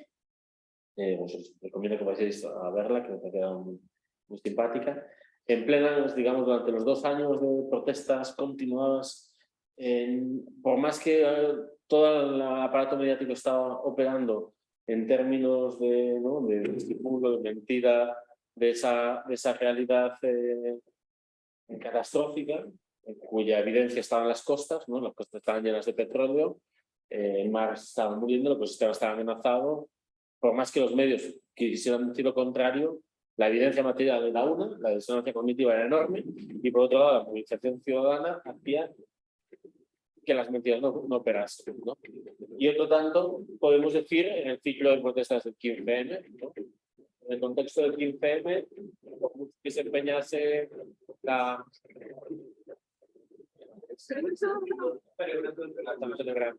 ¿Eh?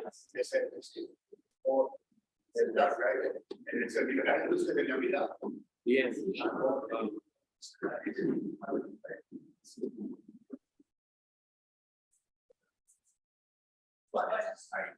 Okay. En el contexto del 15M, por más que, digamos, la propaganda gubernamental en aquel momento, en manos, digamos, del PSOE, intentase construir una realidad alternativa, intentase nombrar aquellos actos como antidemocráticos, digamos, el sentido común colectivo estaba tan firmemente instalado que era imposible, digamos, entonces eso, en un contexto de emergencia colectiva, la propaganda simplemente no funciona, es imposible, digamos, construir realidad alternativa. Y vinculado con esto, claro, lo que yo leo que ha pasado, y el trumpismo en realidad es esto, o sea, si a principios de los años 2000, ¿no? Pues hubo una emergencia de lo que hemos llamado guerras culturales o una política comunicativa que se ha llamado neocon, Spanish neocon, es un poco el libro que mapea este momento en el ecosistema comunicativo español, que son novedades comunicativas que vienen de Estados Unidos. En este contexto más, digamos, radio, televisiones, no era digital. Ya estaban empezando los primeros semanales digitales, pero el enfoque fundamentalmente era propaganda por la televisión y por la radio.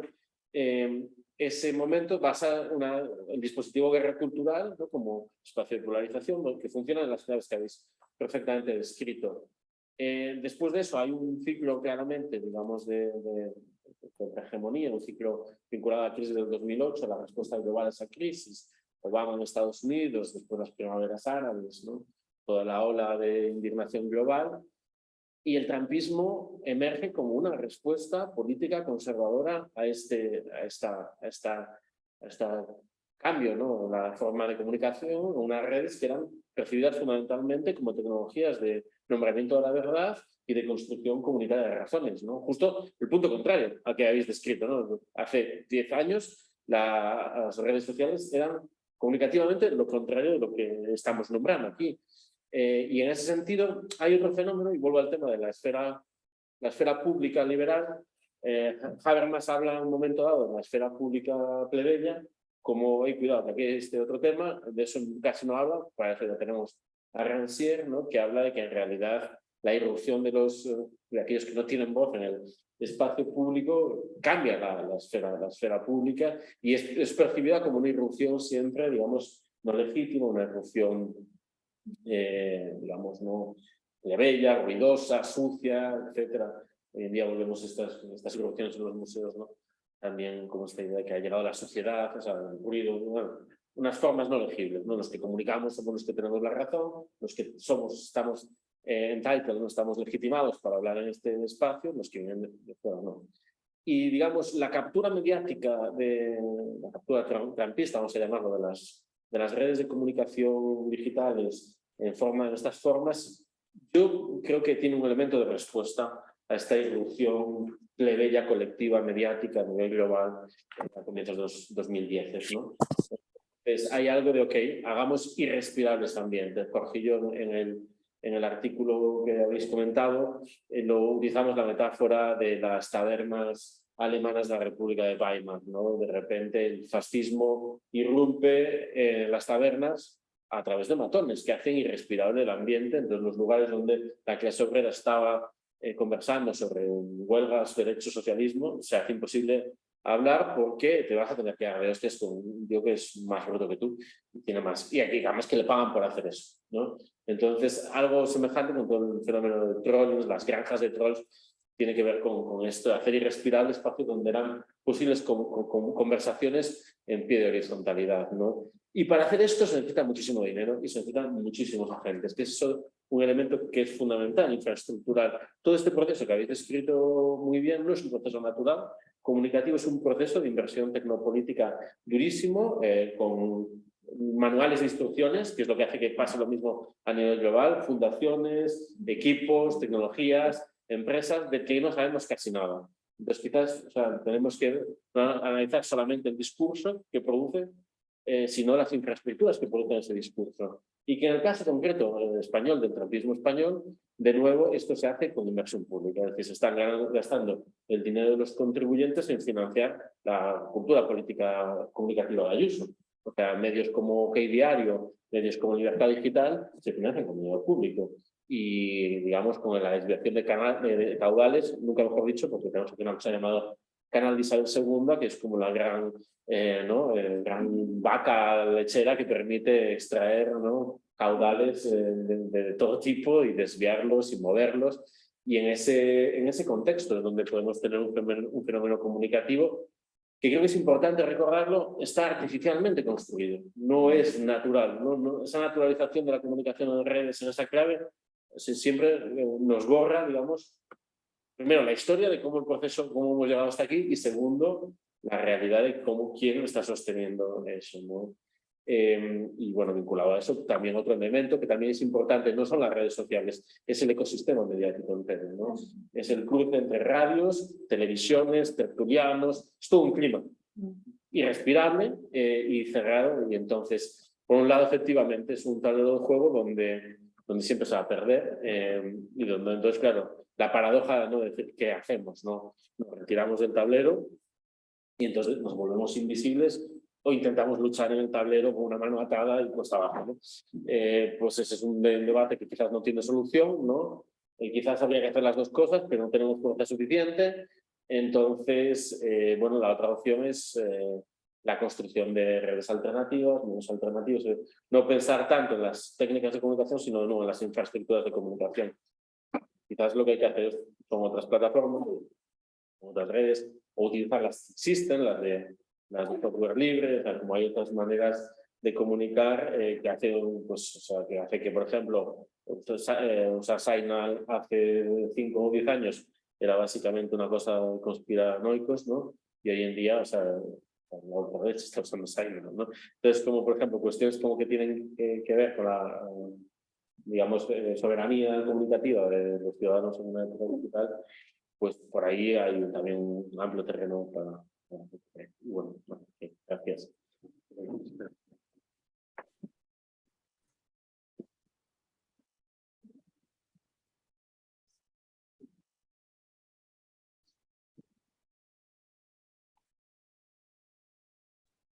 Gracias a todos por vuestras intervenciones. Para mí es muy útil ver que planteamos cosas muy parecidas, igual desde ámbitos distintos. Justo se nombra la palabra propaganda y justo en mi propia facultad, donde damos historia de la propaganda, un departamento de comunicación política, el otro, tenemos muchas luchas sobre qué es y no es propaganda. Y no nos ponemos de acuerdo. Y, por ejemplo, la propaganda siempre se entiende en un sentido negativo, en su gran mayoría. Y, por ejemplo, la escuela que yo sigo, donde hay un catedrático de Historia de la Propaganda en Sevilla, que dedicó los 4 años de su tesis a definir el concepto de propaganda, explica que la propaganda es un discurso ideológico de poder que aquellos que o bien quieren acceder o mantenerse o reportarse en el poder emplean, y que siempre va a depender de los fines respecto a las grandes mayorías y puede ser positiva o negativa. Entonces él explica que, por ejemplo, la propaganda magnífica que todos los movimientos por los derechos civiles hicieron en los años 60 es la misma, o sea, es tan propaganda como la que pudo hacer el régimen nazi, ¿no? Pero el problema es evidentemente que los fines son diametralmente opuestos. Quiero liberar a las grandes mayorías y concederles derechos, o quiero lo contrario, ¿no? Entonces ahí hay como todavía un dilema brutal, ¿no? Porque dicen, bueno, la propaganda nace con las propias sociedades políticas, en la revolución neolítica, 10.000, 8.000 antes de Cristo, los babilonios ya hacían una propaganda de la ley de los asirios, no sé qué. Pero ahí está, la propaganda siempre es negativa, siempre busca oprimir, siempre oculta, siempre deforma, siempre manipula, o no. Y si hay diferencia realmente entre la comunicación política y la propaganda. Algunos creemos que es una forma de llamar la propaganda en las democracias, y que, bueno, sabemos que en las democracias hay propaganda de peor tipo, ¿no? Desde atrocity propaganda hasta muchas otras cosas. Bueno, seguimos en el dilema. Llevamos en esto décadas y décadas y décadas, no sé si saldremos de ello. Y volviendo a lo que comentabais sobre estar en otros espacios y qué pasa con las lógicas mediáticas, ¿es posible subvertir las lógicas mediáticas, los regímenes de visión de los que nos hemos dotado? Pues no. ¿Y se puede estar fuera de esos espacios? Yo creo que tampoco, que es muy difícil a día de hoy estar fuera de esos espacios. Él habló del marco habermasiano, que en parte creo que era una idealización de la forma de comunicar la política, de si antes la política era o no era más o menos racional.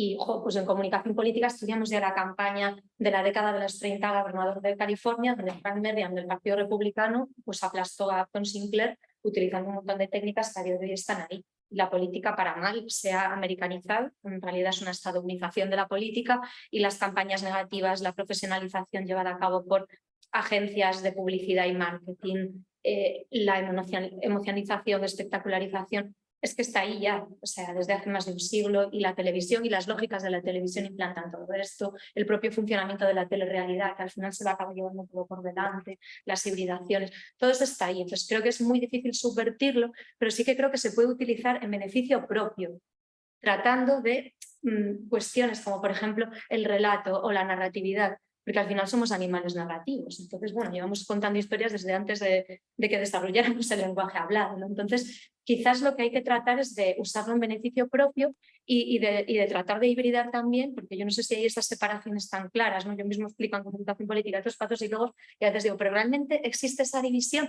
No, es una construcción que hacemos, ¿no? Está el signo y el objeto. Es un signo que en realidad describe una parte del objeto, pero realmente se da mezclado, ¿no? Igual que razones y emociones. ¿Se dan separadas? No se dan separadas. Entonces, ¿cómo podemos integrar las emociones en la política de forma que nos puedan ser útiles? Y en el caso de la derecha radical populista, yo veo que hay una desafección brutal hacia la política convencional, entendiendo política convencional como líderes y partidos, y ellos han conseguido etiquetarse como política no convencional, aunque nos parezca mentira. Y ellos abanderan que son un movimiento social de base. Y todos los significantes que generan, con independencia de la forma de expresión que adquiera, somos política no convencional, es decir, somos como un movimiento social. Yo cuando veo las metáforas, las anécdotas que construimos, las imágenes, todo el rato somos un movimiento social de base. Y es que hay una mayoría de gente que lo ha comprado. Por ejemplo, están continuamente llamando a las manifestaciones. Este domingo va a haber una en Colón. Han convertido Colón en su propio espacio, ¿no? Cuando no deja de ser un espacio público y ciudadano, pero lo han colonizado, valga la redundancia. Entonces yo creo que esto habría que intentar desmontarlo de alguna manera. Habría que hacer ver, por ejemplo, y tratar de poner en el centro, aun siguiendo las lógicas mediáticas, que yo creo que se puede hacer de alguna manera, qué pasa con las medidas, porque están continuamente hablando de personas, pero no se están atacando las medidas, y las medidas que están implantando en muchos casos son increíblemente perjudiciales para las grandes mayorías. Es que en Polonia tenemos carteles que ha hecho la propia administración pública donde dice zona libre del LGTBI. Y dices, pero Dios mío, ¿de verdad la administración pública está desarrollando este tipo de discursos? Y no se está hablando de medidas, se habla de personas, ellos mismos no atacan medidas, están todo el rato con el argumento ad personam. Entonces yo creo que desmontar, que no son política convencional, o sea, que no son política no convencional, la parte de los argumentos ad personam, etcétera, etcétera, habría que ir por ahí, ¿no? Y igual no disputar términos que es verdad o etiquetas que tienen ganadas, pero sí ofrecer alternativas que a lo mejor están dentro de esas etiquetas. Yo soy de izquierdas y pensar en mi abuela me evoca un montón de emociones positivas. Entonces, ¿cómo voy a renunciar yo a eso, ¿no?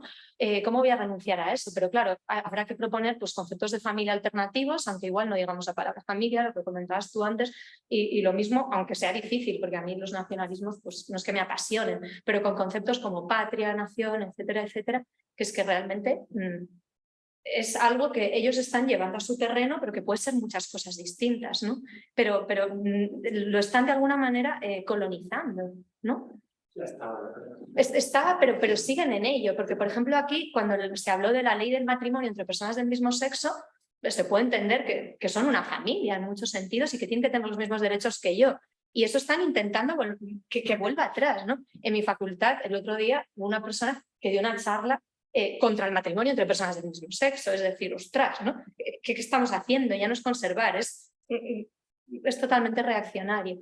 Entonces, yo sí intentaría trabajar ciertos espacios de lógicas mediáticas, porque al final son tecnologías que es verdad que establecen sus regímenes discursivos y demás, pero de alguna manera también tratar de estar ahí y ver de qué manera se puede hacer, ¿no? Y bueno, y lo que ellos logran, que es representarse como un movimiento a la sociedad civil, yo creo que la izquierda lo podría lograr con muchísimo más tino y con mucha más inteligencia, porque esas conexiones ya están ahí de base. Y bueno, no voy a seguir porque tengo aquí muchas cosas apuntadas sobre las emociones también y demás, y sobre cómo usan ellos, por ejemplo, lo del triángulo del drama, de perseguidor, víctima, salvador. El triángulo del drama de Stephen Karman es interesantísimo. Cómo romper los triángulos del drama creo que sería muy interesante, porque ellos construyen muchísimo relato a través del clásico triángulo del drama, de perseguidor, víctima y salvador, donde asignan todo el rato posiciones, y yo creo que la ruptura del triángulo del drama sí nos podría llevar un poco más lejos, ¿no? Porque no en todos los relatos hay perseguidores, víctimas y salvadores, y desde luego no pueden siempre situarse ellos como salvadores y salvadores de qué, ¿no? Entonces yo sí que creo que la parte de la ruptura de los triángulos del drama igual podría ser efectiva, porque más que nada la gente está un poco cansada de... Ellos están todo el rato evocando situaciones de inseguridad y algunas son ficticias. Yo recuerdo un discurso de Vox, me tocó estar 8 meses viendo todos los días 6 horas redes sociales de Vox y creo que casi me explota la cabeza en un momento dado y encima estaba embarazada y en fin, o sea, eso ya era de auténticos locos. Pero hubo un momento donde Ortega Smith dice, imaginaos que vuestros abuelos mayores están en una casa y de repente entran unos ladrones y ellos no tienen alarma.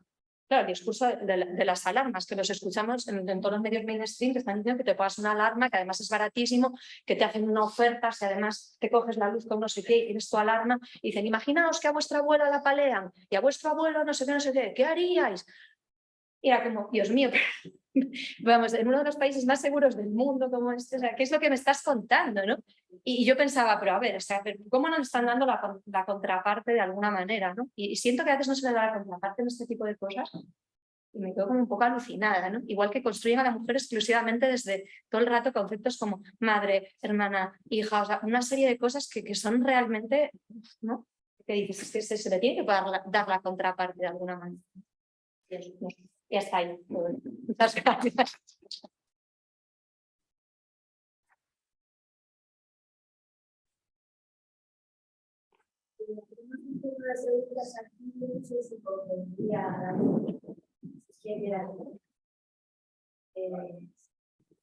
Primero la sala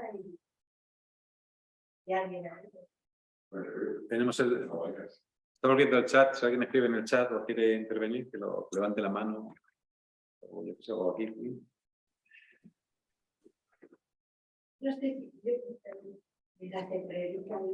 Estaba pensando en esto del cuento de hadas de la víctima, el agresor y el salvador, ¿no? Que está tan unido a la polarización, que lo aplican, claro, como es un discurso que nunca se habla de propuestas y siempre se habla de ataques a otros, ¿no? Pues es fácil de colar siempre el mismo esquema, ¿no?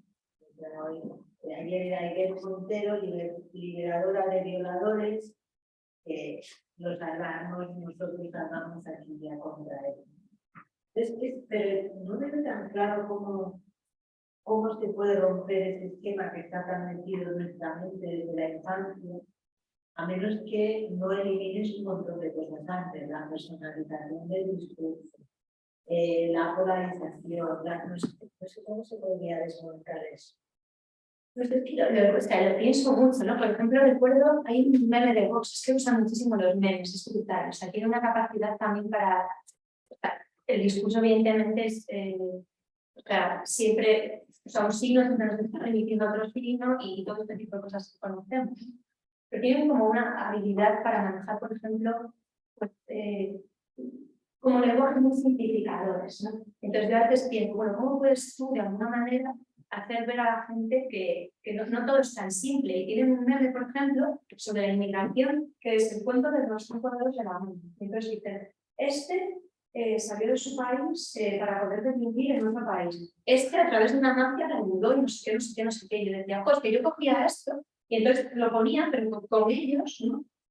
Representando todos esos papeles que ellos dicen que otros están representando. Entonces diría, la inmigración, por ejemplo, ¿no?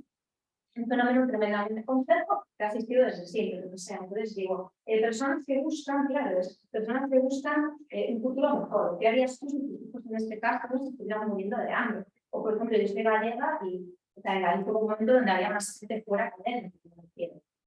Sabemos lo que ha supuesto la inmigración. Hay personas que aprendieron a leer y escribir porque había escuelas familiares, que los venían de aquí y luego tal, claro, no tienes por qué conocer toda su historia. Pero a mí me dieron ganas de convertir el cuento de la inmigración con los 5 dedos de la mano en la manipulación de la inmigración con los 5 dedos de la mano. Entonces te lo voy a contar así. O, por ejemplo, desde el feminismo, que muchas veces se critica que pues, es demasiado serio, que nos tomamos las cosas a la vez, o para no, ¿no?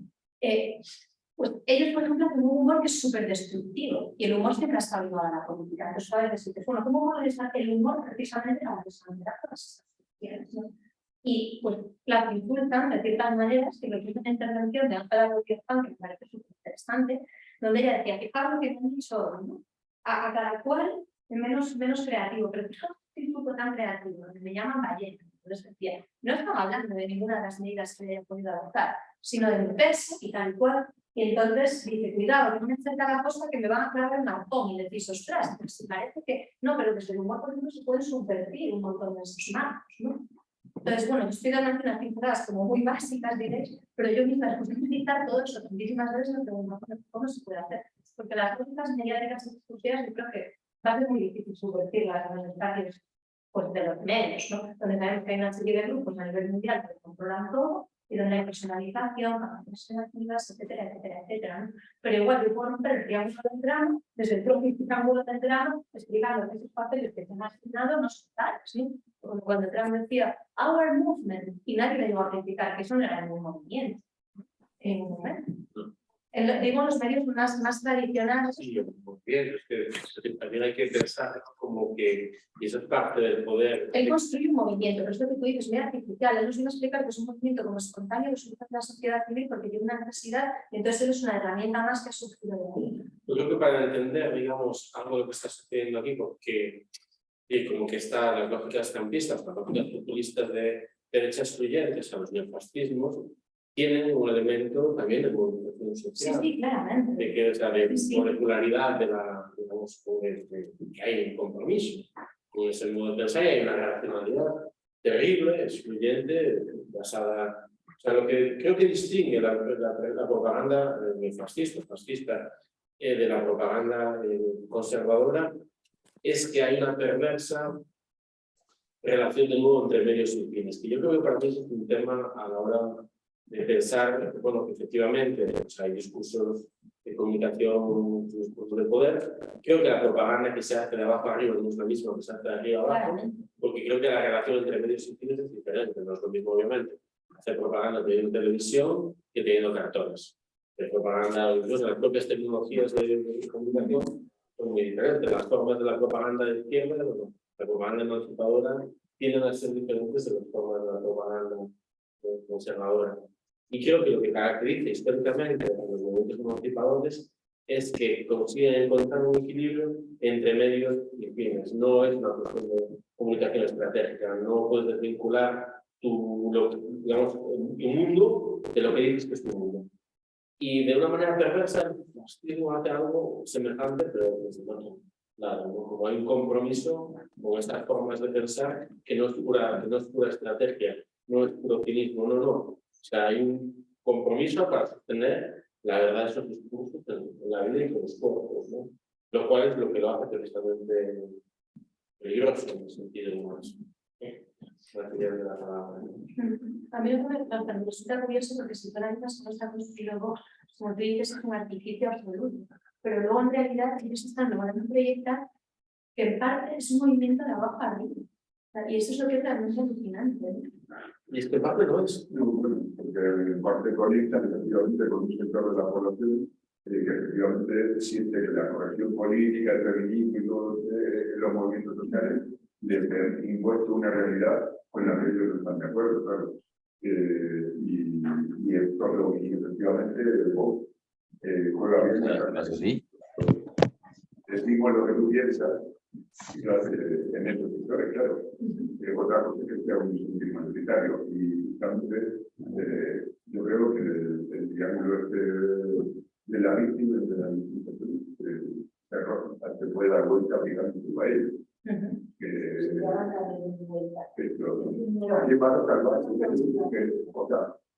Esto era el elemento, por ejemplo, la desafección. Parte de la desafección surge de utopías incumplidas o de promesas incumplidas. Pues esto se les puede aplicar a ellos. Empezar campañas contra la música, lo que son ineficaces. en ningún lado han logrado cambiar nada de la dirección que yo pretendo. Uno. Segundo, esta parte del sistema, está en el debate de energía, que bueno, tú eres la primera que está chupando el bote. Y luego hay otro elemento con el que estoy, yo creo que sí, en esto estoy de acuerdo contigo, que estas mismas herramientas se pueden volver en contra, se pueden utilizar en contra. Bueno, en lo que no estoy de acuerdo es el tema de los significantes, los significantes según. Pero hay algunos significantes que son contradictorios con el fin de ninguna transformación. Digo que significantes de patria depende. Y en patria nueva, la nueva trova, no es la misma que la patria que la que estamos hablando. Y yo creo que meterse en guerra cultural de esa la vamos perdidas porque ellos son mucho más potentes. Ya comenté la gente, España es un país, es un estado plurinacional que la Constitución es federal, llevamos 30 años mostrando que no lo es. Entonces, yo creo que más valdría la pena contar por los otros significantes que nadie utiliza. Se toma efectivamente la bomba de profundidad. Esto de la nación homogénea es una utopía que no existe en la realidad. Las naciones, las sociedades son diversas. Y entonces no entrar en la pelea sobre si la patria es progresista o conservadora, sino en que la patria como concepto es una mentira. Y entonces creo que esto nos lleva a una dinámica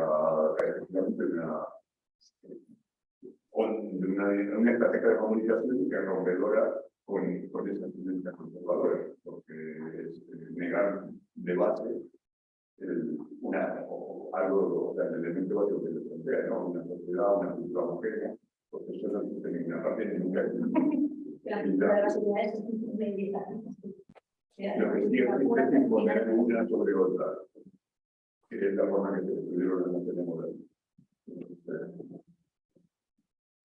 Yo solo quería comentar una cosa, que es dentro de que yo no soy experta en la política, como ya ha comentado antes con Paula, simplemente he empezado a estudiarlo un poquito y quiero hacerlo en una asignatura, pero pienso que igual el debate ese de propaganda realmente se puede no disolver, sino conciliar en el sentido de que quizás es una palabra polisémica que tiene dos acepciones, la acepción de propaganda engañosa y la acepción de un tipo de, bueno, es que a lo mejor no estoy siendo precisa, pero relacionado con la comunicación política, una manera, como explicabas, de intentar acceder, perpetuar o cambiar el poder. No sé si me explico. Igual es que no es incompatible, tiene los dos significados a la vez, pienso yo, es solo una aporte.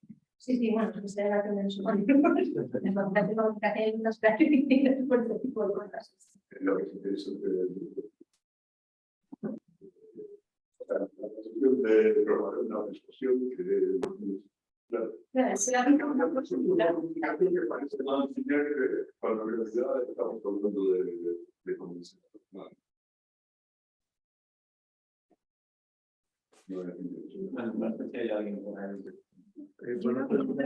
Una cosita que me ha llamado mucho la atención con el triángulo del drama, que en realidad lo que están utilizando es la política del miedo. Es decir, que al final no dejan de ser, entonces yo creo que ha sido Germán el que lo ha comentado, los individualismos, yo creo que es una forma, o sea, presentar personas concretas para intentar decir, pero realmente esta persona te da miedo, y intentar un poco atajar ese triángulo del drama, ese miedo desde el ejemplo, desde lo concreto, porque al final esto se basa en la generalización, todos los inmigrantes producen no sé qué, todos los políticos de no sé. Entonces, a lo mejor esa puede ser una estrategia también que sirva para atajar, concretar. O sea, es como si tú presentas a tu abuela, que el ejemplo que ponías, tu abuela no tiene miedo, porque es algo concreto que ves, mientras que un ente abstracto es algo irreal que sí que puedes entender como algo que produce. Entonces yo intentaría atajar esas emociones tan negativas desde lo individual y lo concreto. Ya es un poco. Por ahí va un poco lo que decía. Y sumándome a lo que decía el compañero sobre la patria, que lo he hecho muy rápido, que muchas veces creo que, bueno, Podemos apostó muy claramente por la patria viendo los estudios que habían realizado sus dirigentes sobre la política latinoamericana. Política donde la patria tiene una trayectoria histórica muy diferente. Hay que olvidar que el mundo de las bases, las dos formas clásicas de utilizar el concepto de patria, una es la más fácil hoy en día, es la étnica, la histórica, vamos a acudir a los momentos fundacionales o importantes y a ver cuáles tenemos en España para acudir. Eso no hay una tradición. Ya podemos intentar crearla, pero tú no creas eso de un día para otro.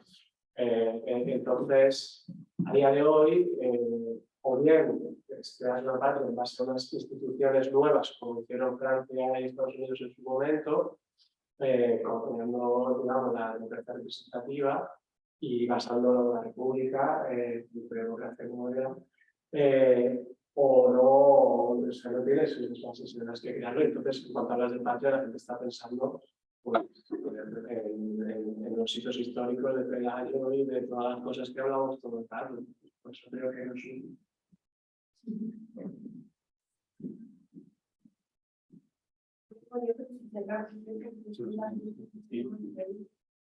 A mí hay un par de cosas que me llaman la atención de cómo, sobre todo desde los partidos, se lleva todo esto. Una es que después de varios años se siga cayendo en las mismas trampas, ¿no? Parece que es obvio que es lo que va a pasar, y tú vas a ir al Congreso, te dicen no sé qué, y tú respondes colocándote, no siendo Irene Montero normal, sino haciendo el papel de Irene Montero, la que chilla, la que se puede decir racismo, no sé qué tal. A los 5 minutos, todas las redes de la Comunidad de Madrid, del PP, no sé qué, poniendo súbate el volumen, ¿no? O sea, una respuesta que confirma al adversario en lo que tú te quieres oponer, ¿no? O también la otra consejera de ella, ¿no? El PAN, ¿no? Que salió a decir lo de los jueces que son todos unos artistas y no sé qué, ¿no? Como que nos dedicamos a confirmar la caricatura, ¿no? Muchas veces.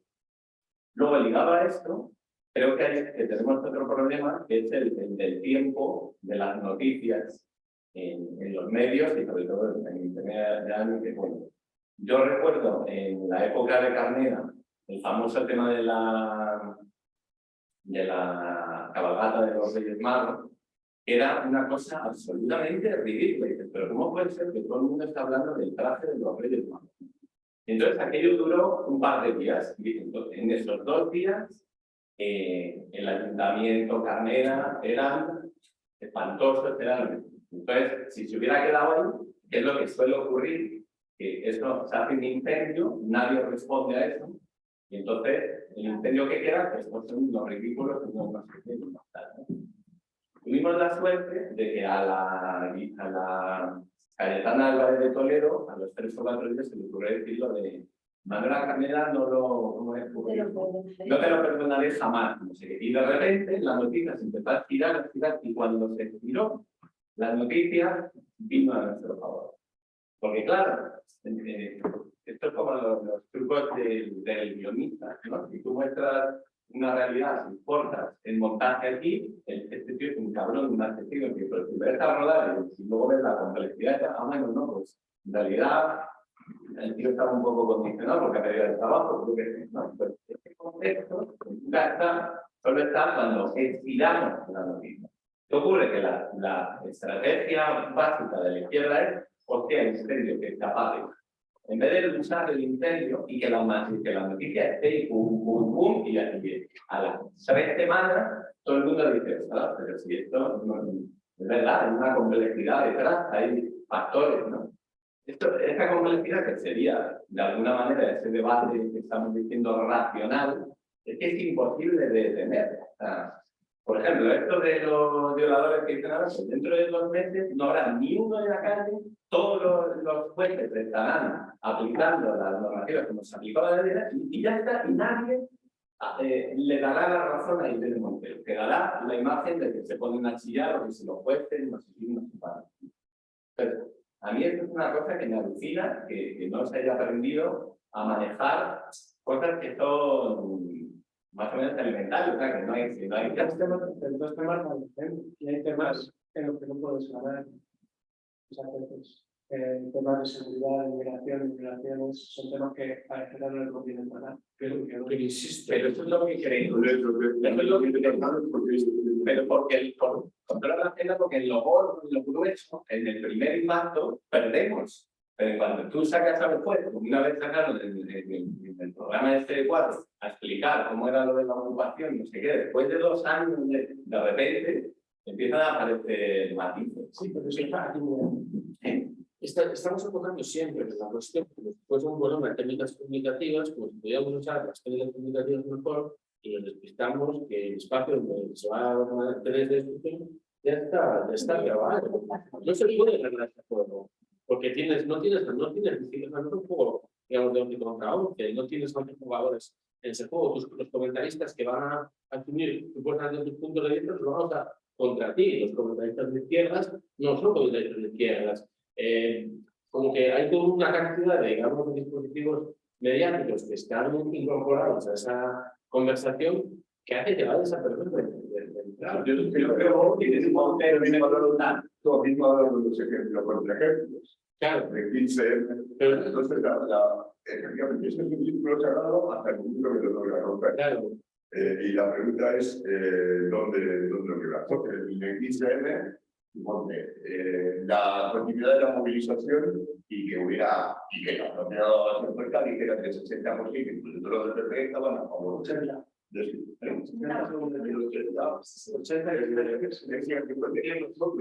eso lo vas a hacer en la medida en que no estés en los medios. O sea, en la medida en la que haya unos cuerpos en espacios sosteniendo unas verdades. En el momento en que nos vamos todos a la representación, ahí se perdió. Una lógica que está pasando ahora en general, y es que pasa de que es muy efectiva, se propone el radio, y es que nos hemos todos pensado que somos políticos o comunicadores con un montón de seguidores, de verdad, y en realidad, pues bueno, a lo mejor aquí hay algunos, pero y por eso no podemos estar en realidad, estamos hablando todo el rato de estrategias como que no podemos implementar. Entonces, a lo mejor tocaría más hablar de qué podemos hacer en el barrio, en la universidad, en el centro social y tal, porque es nuestro ámbito, ¿no? Bueno, eso ellos hablaron de la Pero podemos, por ejemplo, porque es una cosa que podemos hacer, porque yo creo que establecer lo que le llaman la política de base y hacer su correlato también de mujeres. Por ejemplo, cuando tuvo los grupos, o sea, lo que llaman la grassroots politics, ¿no? Los círculos, eso fue muy interesante desde mi punto de vista, ¿no? Porque al final una tecnología es una herramienta. Es verdad que igual está confeccionada de tal manera que te da unas otras posibilidades, pero es verdad que la puedes utilizar también en unos sentidos en otros. Y por ejemplo, ellos se acercaron desde la base, ¿no? Desde la política real, pues a un montón de profesionales, a personas a partir de su edad, a partir de determinadas características, y luego trataron de hacer el correlato en el mundo digital. Porque también es cierto que a veces, yo no sé hasta qué punto hay una visión entre el mundo real y el mundo digital. En ciertos aspectos, casi eso uno llega a perderse, ¿no? También.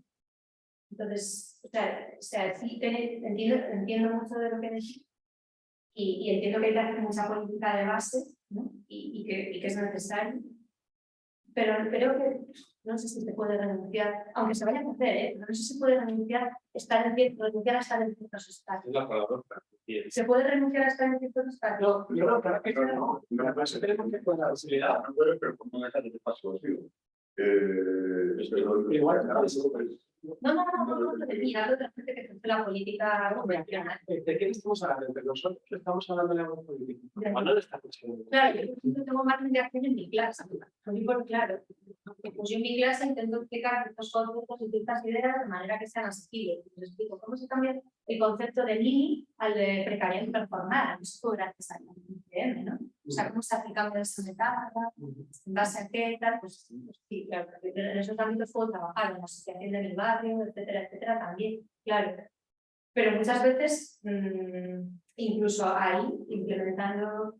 Y en las propias redes también, ¿eh? Pero hablando de esas cosas, hablando de lo que ocurre en el día a día, de la conexión de electromagnetas, que habéis hablado también, de la del contexto con el discurso, pero parece que muchas veces la política actual es sumarse a la estrategia comunicativa de un partido Sí, y, claro. pum, y ya está. Entonces, Sí. vamos a la propaganda. Sí, lo que intentamos de la activismo es parece explicar una cosa y automáticamente estás haciendo un montón, cuando en realidad no estás haciendo nada. Bueno, pues si os parece, podemos seguir debatiendo. Bueno, muchas gracias a los que quedáis y en especial a Óscar por su aportación. Gracias, Óscar. Un abrazo para todos. Sí.